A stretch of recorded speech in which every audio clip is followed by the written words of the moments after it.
Depuis 18 mois environ, on voit en France des hommes et des dames aussi bien qui ont sur les oreilles un casque leur permettant d'écouter la musique même dans les bruits de la circulation. Ce sont des Walkmen. Les cassettes audio. Règne des temps anciens, pas si sûr.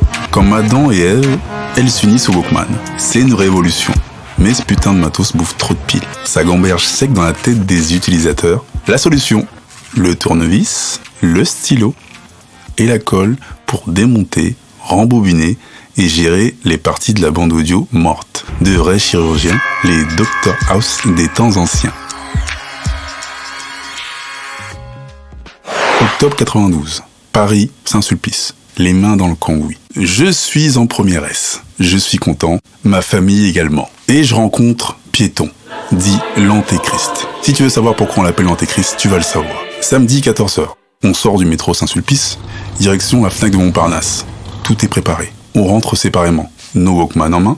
Lui va vers les caisses, moi je descends au niveau -1. Je me fonds dans la foule, j'écoute les albums du moment. Il y a quand même du monde, donc c'est cool. Ce petit enfoiré, il commence déjà à sortir un cutter de sa poche et il ouvre les paquets de piles.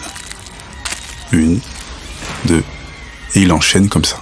Et il arrive à avoir une 50aine de piles dans ses poches. J'attends quelques minutes, hop, moi je fonctionne différemment. Donc j'arrive, je prends les télécommandes des chaînes IFI, je les ouvre et les mecs laissaient des piles toutes neuves. Donc je prends les piles et je les mets dans mes poches. Je m'attaque maintenant, comme lui, aux sachets de piles. Je les ouvre, j'en prends 3-4, ça m'en fait peut-être une 20aine. Je repars à écouter de la musique, je regarde l'environnement, tout va bien. Hop, j'accélère, je file, je remonte, et nos regards se croisent. Donc je vois que Piéton a le sourire et il s'en va. Donc je ralentis.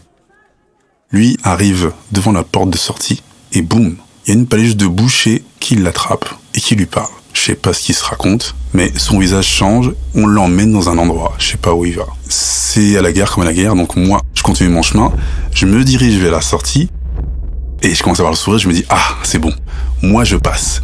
Au moment où je vais mettre la main sur la poignée pour sortir, pareil, monsieur, je me retourne, un espèce de gorille de 2 mètres sur 2, avec des mains de pâtissier, qui me menace du doigt et qui me dit, monsieur, vous avez volé? Je fais mine de pas comprendre de quoi il me parle, et suivez-moi. Donc je le suis, on va dans une salle tout exiguë.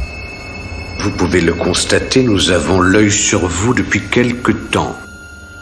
On entre et je vois Piéton, mon gars, assis, l'air un peu arrogant, et il est là, il attend. Donc évidemment, ils sont deux armoires à glace, ils nous demandent si on se connaît.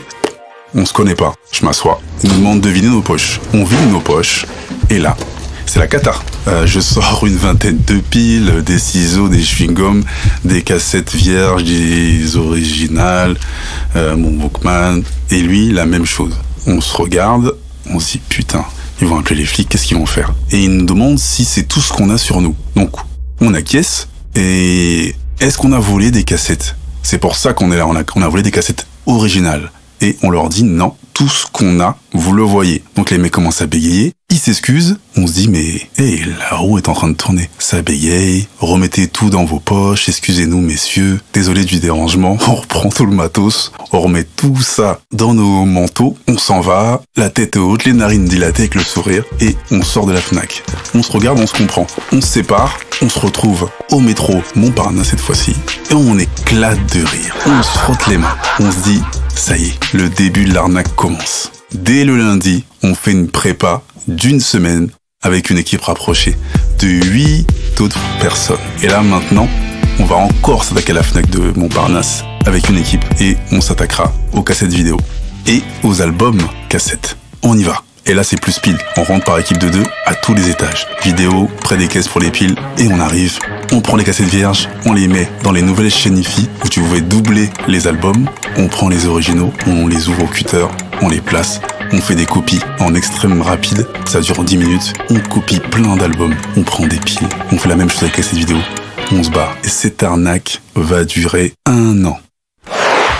Pour les connaisseurs, le lecteur de cassettes stéréophonique est devenu l'indispensable signe d'appartenance. L'image de marque qu'il véhicule est celle de l'action, de la jeunesse et du dynamisme.